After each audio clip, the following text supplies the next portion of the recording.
ओमजी उपाध्याय जी, अब आपके पास आते हुए एक रामजी लाल सुमन जो बता रहे हैं कि नहीं उनकी क्या स्थिति थी, और उनकी ओर से जो बयान दिया गया कि हम बाबर की आलोचना करते हैं लेकिन राणा सांगा की आलोचना से बचते हैं, क्या इतिहास भी मौजूदा वक्त में अपने अपने नजरिए से लोग देख रहे हैं?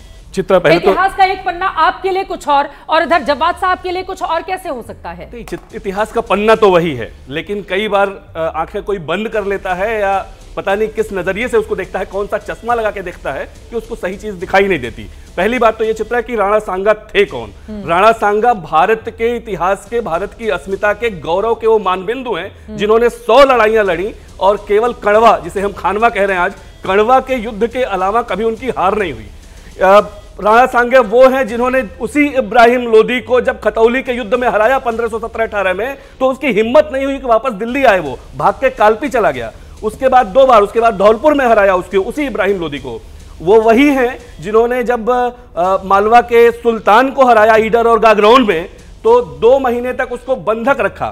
गुजरात के सुल्तान को हराया। 100 लड़ाइयों में 39 लड़ाइयां फुल फ्लेज्ड बड़े वार्स हैं जिसमें लगातार उनकी जीत हो रही है, जिसके लिए आप पढ़ती होंगी, हम सभी बचपन से पढ़ते आ रहे हैं कि 80 घाव थे उनके शरीर पे, एक आंख नहीं थी।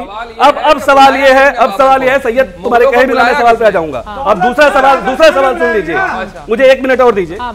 दूसरा सवाल यह है कि बुलाया किसने, ये बड़ा प्रश्न है। कभी भी बाबरनामा में एक जगह वो जिक्र क्या आता है, उसके पहले मैं आपको बता दूं कि जो अहमद यादगार अफगान है, जो इब्राहिम लोदी का भी दरबारी था और अकबर का दरबारी था, उसकी किताब है सलातीन फरगना, वो पूरी कहानी नरेट करता है। और उसके अलावा जौहर आफ्ताब जी की किताब है सलातीन मखज़न फरगना। इन दोनों में एक ही स्टोरी नरेट होती है कि दौलत खां लोदी उसका चाचा था और दौलत खां लोदी का बेटा था आलम लोदी।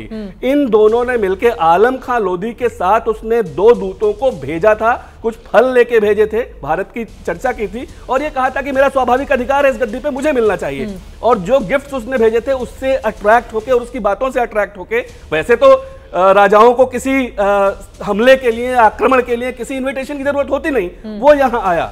अब जो तीसरी बात कही जा रही है कि बाबरनामा में एक जगह यह जिक्र वो करता है कि आप उधर से आओ, जो राणा सांगा की ओर से, और मैं आगरा की ओर से आऊंगा। कभी आगरा की ओर से वो लड़ाई किए क्या? ये बेकार की बकवास की बातें हैं। राणा सांगा इस भारतीय इतिहास और अस्मिता के गौरव के मानबिंदु है चित्रा, और उनको उसी रूप में स्थापित किया जाना चाहिए। इतिहास कैसे हो सकता है? आपका इतिहास कुछ और, इधर वालों का इतिहास कुछ और। इतिहास यही है, इतिहास तो यही है कि राणा सांगा के, आप जो इतिहास बताते हैं ये वाला पक्ष उसको स्वीकार नहीं करता, इधर से जो इतिहास आता है आप लोग उसकी आलोचना का, इतिहास कैसे बदल सकता है? जुनैद जी बैठे हैं यहाँ, बड़े अच्छे स्कॉलर हैं, इस्लामिक स्कॉलर हैं। अगर कोई एक बात भी मेरे प्राथमिक स्रोतों में, मैंने सलातीन फरगना की बात, अफगाना की बात की, मैंने दूसरा एक प्राथमिक स्रोत दिया, 3-3, 4-4 प्राथमिक स्रोत दिए। अगर कोई गलत हो तो बता दे। ठीक है। तो धर्म के आधार पर तो पहले लड़ाई होती नहीं थी कि धर्म का प्रचार प्रसार करने के लिए आ रहे थे या धर्म को जो है वो आगे रख करके लेकर के आ रहे थे, जो भारतीय जनता पार्टी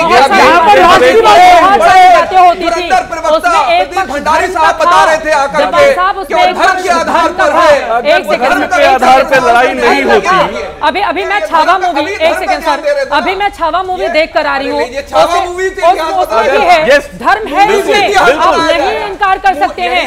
अरे जो इतिहास, एक सेकंड सर,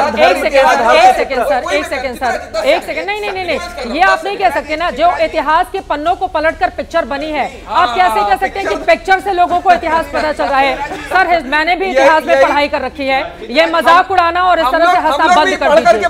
हाँ, लेकिन ये मजाक उड़ाना नहीं, हंसिए मत, अपने ऊपर हंस लीजिए, अपने ऊपर हंस लीजिए। संजय भंडारी जी बताएंगे।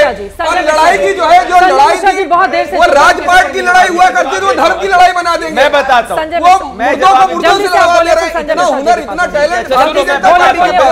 बिल्कुल सही है। सोच 2 सोच है। मैं आपके एक बता, 2 सोच है चित्रा जी, और आपने कहा क्या है? हमारी सोच है कि भारत के वीर सपूत महाराणा प्रताप, छत्रपति शिवाजी जी महाराज, महान राजा सोहेलदेव भारत का गौरवी इतिहास है। इनकी सोच है कि आक्रांता औरंगजेब, बाबर जो है वो भारत का इतिहास है। हम में और समाजवादी पार्टी और कांग्रेस पार्टी में फर्क यही है। मैं वापस से कोट करूंगा, संविधान पढ़ा है, किसकी फोटो है? बाबा साहब की उसमें प्रभु की फोटो थी, अरे उसमें जो है अकबर की भी है, रानी लक्ष्मीबाई की भी है, टीपू सुल्तान की भी है। पढ़ो जाकर के। कोट करना पता है संविधान से नफरत करने वाले लोग हैं आप लोग। संविधान पढ़ लिए होते तो ये बताने की जरूरत नहीं होती। संविधान पे किस-किस की फोटो है? देने की बात कर रहे हो? किस-किस की बाबा फोटो है? साहेब भीमराव अंबेडकर अरे का संविधान की है। फोटो किसकी है? अच्छा कितने लेटर? अरे बताओ कितने? संविधान का बताओ पहले। संविधान का बताओ, प्रियम्बल पढ़ो। ये बताइए। प्रियम्बल पढ़ो। भारतीय जनता पार्टी के प्रवक्ता प्रदीप भंडारी जी, ये देख लीजिए, ये संविधान के ऊपर भी कटाक्ष करेंगे आकर के, ये इतिहास के ऊपर भी कटाक्ष करेंगे, ये धर्म के ऊपर भी चले जाएंगे। अरे लाइन लेंथ नहीं है, देश की इकोनॉमी हालत पतली हो गई है, देश के अंदर भूखमरी है, देश के अंदर बेरोजगारी है, उस पर भी बात करेंगे। देश के अंदर जो बैंकिंग सिस्टम का हाल जो है वो बर्बाद है। एक सेकंड, यही तो बात, ठीक है, यही तो बात है ना। एक सेकंड सर, एक सेकंड। अब ये बेरोजगारी, ये महंगाई, मेरी बात सुन, दोनों लोग मेरी बात सुन लीजिए। सारे मुद्दों पर, बेरोजगारी, महंगाई, सारे मुद्दे बहुत अहम हैं और इसको लेकर हम चुनाव में जाते हैं, हम लोगों को बताते हैं कि भैया ये फलाना पार्टी है, ये काम नहीं कर रही है, आप वोट मत दीजिएगा। जनता फिर इनको 21 राज्यों में लेकर आती है, इनके हैट्रिक लगाते हुए तीसरी बार सरकार बनवा देती है, पंडित नेहरू की बराबरी कर लेते हैं नरेंद्र मोदी। जनता यानी आपकी बात नहीं सुन रही है ना। 21 राज्यों में बीजेपी और एनडीए की सरकार होने का मतलब क्या है? क्या है? क्या है? अभी 400 पार हो रहे, चित्रा जी ये बता नहीं पाए ना। ठीक है, संजय मिश्रा जी नहीं, अब संजय मिश्रा जी की बारी है, संजय मिश्रा जी की बारी है। नहीं, संजय मिश्रा जी की बारी, ये नहीं हो सकता। उधर अनुराग भदौरिया भी इंतजार कर रहे हैं, अनुराग भदौरिया भी इंतजार कर रहे हैं। संजय मिश्रा जी, संजय मिश्रा जी, ये लोग बोलने नहीं लगेंगे आपको अपने। ठीक है, ठीक है।